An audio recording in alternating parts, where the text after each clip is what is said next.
All right, well, welcome back. So this is our second edition here with where we're reviewing books with the actual author, and we just finished talking with Karen on her value stream mapping book, and now we're transitioning to the outstanding organization. So what I did on the last video, and all I want to do again, is start with a back page. I think that'll be the new trend here when we do these. One of my favorite guys who I just met, thanks to Karen introducing me to him, was Richard Sheridan, the CEO and chief storyteller of Menlo Innovations. And this is what he had to say. It is within our grasp to create an outstanding organization, but it won't happen without focus and attention. Karen Martin explores organizations that have made this transformation, and she unlocks their secrets for you. Read this book, apply the principles exposed, and you will achieve similar success. So that's pretty cool. You got Matt May, Brian Tracy, John Shook, and Scott Beer. I don't know who Scott is. So, but Blue Angels. Yeah, he's cool. a former solo pilot. Yeah, wow, the lead cool. solo pilot. So some really kind words for your book. Now, when did you write this book? This was, I started thinking about it 20 years ago, but I started writing it, I think, in 2010 is when I started writing it. Okay. So, elevator speech, what's the book about? It's about the... And we'll go through each chapter as well, but just at a high level. Sure.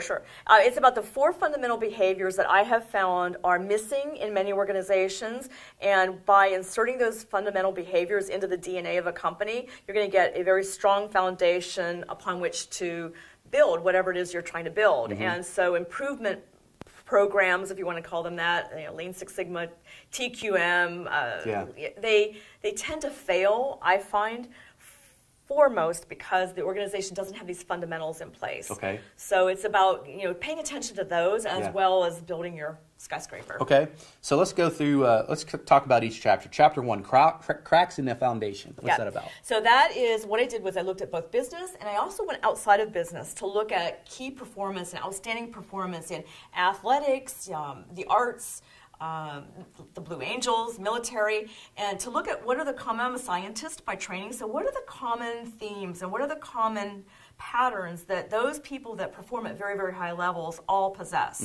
And that's when I came up with these 4 things that kept emerging over and over: clarity, focus, discipline, and engagement.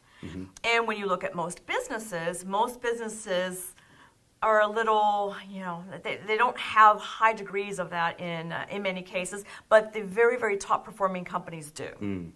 Okay. So chapter 2 is clarity. Right. Talk about clarity. So clarity is one that I really wanted to write an entire book on, and my publisher wouldn't let me. It is, by and large, the biggest problem for any organization. It's clarity around what is their purpose even, and having everyone in the organization be very, very clear on what that is, so that you're all moving, in the same direction. Clarity in language. I spend a lot of times with lots of different organizations where we're in a meeting and you can tell that they're not even speaking the same language. And I was in this one case where it was 2 hours into a full day session when one person finally said, "What is that?" And it was a 3-letter acronym. And for 2 hours they were shooting around with this acronym, and the person didn't even know what it was. So it's getting clear on what you're even talking about and calling things by one name and that type of thing. Clarity around how are you really performing. Not how you want to perform, not how you think you're performing, how are you really performing? And I call it the unvarnished truth, and uncovering that unvarnished truth so that you can deal with it. That kind of ties back to your value stream mapping book, right? Current state, it's like, how it's shining the light in the corner. Dark corner of the office, man. Nobody wants to look at it. Right. And it's not always comfortable. But, it's better to know and to fix than to continue with those dark corners. Exactly. Okay. Well, the other thing I wanted to say there, before we came here to shoot these videos, Karen and I had coffee at Starbucks, and we were talking about my recent podcast with Matt May, where we were talking about the main thing, and how the main thing for your business isn't necessarily an activity, but it's this purpose. It's why do you exist, And so I really love that thought, and I don't think most of us don't do a good enough job with that. Yeah, I like that main thing concept also. Okay, focus, chapter 3. Yeah, so this is getting clear about what really matters. And one more thing on the clarity thing, priorities. Most organizations, leaders, middle managers, and front lines are not at all aligned on priorities. Yeah. And so it creates a lot of chaos. So the book kind of talks about self-inflicted chaos. And so focus is about first getting clear on what really matters and then having this, kind of laser focus. Yeah. Except for when that rare, and I mean rare thing comes out of left field that you have to pivot and address something. The problem in most organizations isn't that they're so inflexible, they stick to their plan and they never deviate. The problem is that they don't have a plan, or they just keep, the next shiny ball comes in and no one can get anything accomplished because there's this constant movement. Yeah. So focus is about recognizing that there is no such thing as multitasking, cognitive activities. It's switch tasking. My wife said that women can multitask. It's not true. Not cognitive activities. No woman is. So if you look at a ticker tape on a TV and listen to the commentator, those are both cognitive activities. Okay. You cannot do both. You can only listen or read. Okay. So, but you can eat and drive at the same time. Although the police probably don't like that so much. Yeah. But you can't do two. It's been proven over and over. You can't do two cognitive activities at the same time. Interesting. Yeah. Okay.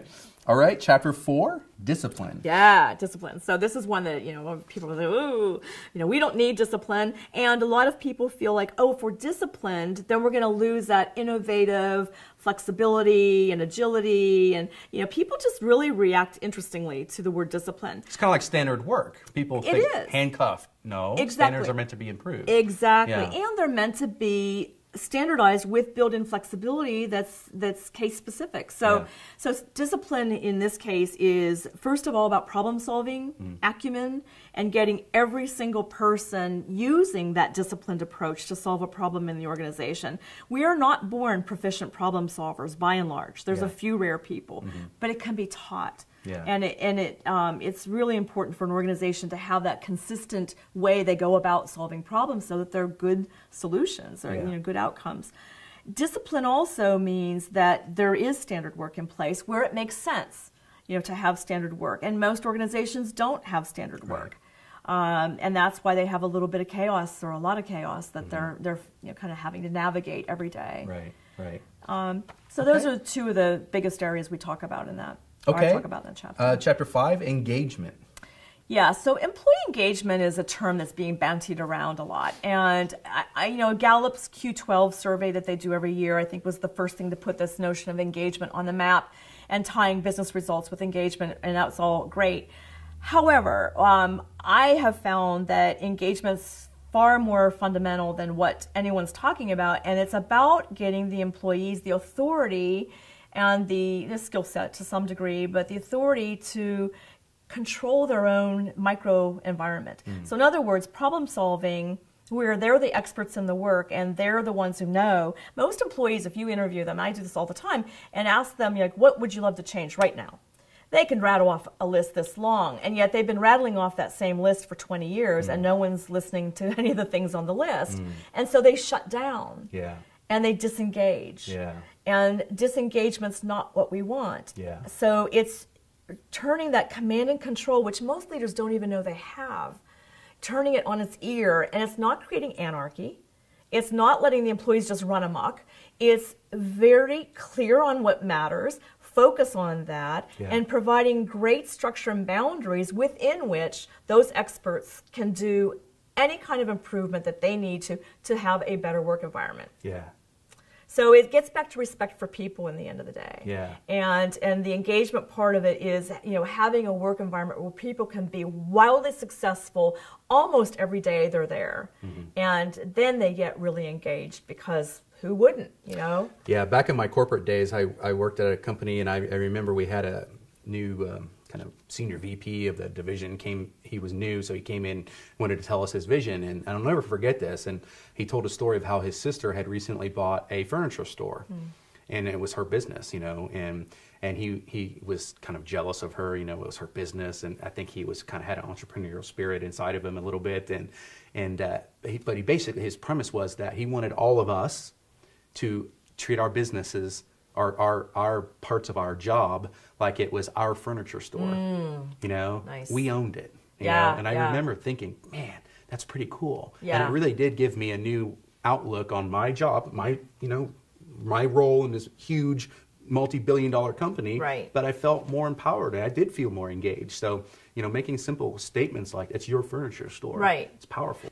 So just the other day, for example, I was at a local coffee shop, and I was watching this woman struggle to get beans ground, and it was back on the shelf, and she was short, so she was reaching in, and she kept trying to use this wooden spoon to get the beans in, and it took a lot longer than it needed to, and you could see she was struggling, and I could watch her ergonomically. It was not good. Yeah. And so I asked her if she had the authority to move the machine or do something, put a little bench in there that she stands on or something. Yeah. And she said, no, that wouldn't, the manager makes all those decisions. And I said, have you raised it?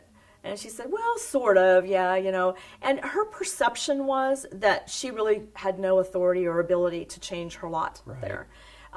Whether it was right or wrong, but her perception was. And so when that happens over and over, people start shutting down. And there's no engagement. Yeah, and who wants to work in an environment where there's all these problems that are actually pretty easy to solve, but for some reason they don't feel empowered to do anything about it.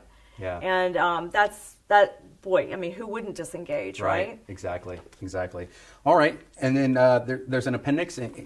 Anything that you want to point out in the appendix?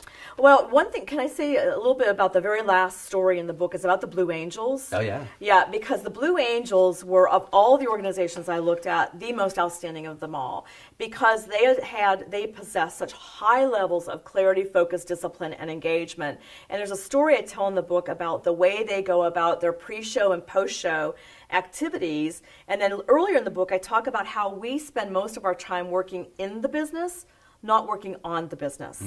And the Blue Angels is as stellar as they are, in large part because they spend a lot of time working on the business, in their case, the business of spectacular air shows and performances. And so I think that every business should take a lesson from that and look at, how do you approach leading up to actually delivering value? And then what do you do after you've delivered value to improve for the next time and the next time and the next time and the next time? Yeah. They're brilliant what they do. Awesome. All right. Anything that you want to point out in the appendices? The only thing I would say is that we didn't talk about coaching. I do talk about coaching quite a bit in the book and how to adopt coaching. So one of the appendices is a list of improvement-related questions that coaches should use in order to move improvement around and break the telling habit, because we are kind of hardwired to tell people what to do. But this is helping people learn through asking the right questions at the right time to help them learn and actually solve problems. Thinking like Socrates. Yes, exactly. Socratic thinking. What would you do different if you could write this book over again? I think one of the things of feedback I've been getting is that everyone loves the content. They wish that there were maybe a few more stories to show how it applies in different, how clarity or the lack of clarity actually, affects organizations. I think a few more stories would have helped, really clarify, how do you do this in your environment? So, I mean, again, it's getting great reviews and people love it. But I do think that if I wrote it all over again, I'd put more stories in it. Now, do you ever think about doing second editions of your books? Evaluation mapping in this one? Yes. The second edition decision is a tricky one. Your publisher, you have to have the sales to warrant it, first of all. And then you have to actually add about 20% new content. Oh, I didn't know that. So it's a pretty big, it's not just adding a page or two. This is not a small book either, Right. So it's those two things: is you have to have enough new content, and it has to be selling to warrant, putting it through production again. It's a cost issue. Sure. Okay. So what's the target audience for this book? Who should buy it? Middle managers and up. Okay. So it's for anyone who leads, anyone who has staff. And they can influence their sphere. They have a sphere of influence that they can adopt some of these practices, no matter where they sit in the organization. Be great if every CEO read it. But I'm not sure that's realistic. One thing that I love about you, Karen, is you have such great energy, like in person. But what I find is, well, maybe it's because I know you. I don't know, but it's like I can feel Karen's energy in your books. Aww. I really can. That's nice. And, that's great. And that's hard to do. Thank you. When you're writing, because you can't hear anything, but yeah, I really love your work. So you do a great job. So thank you. Thank you very much. on. Thank you for having me. All right, take care. Bye bye.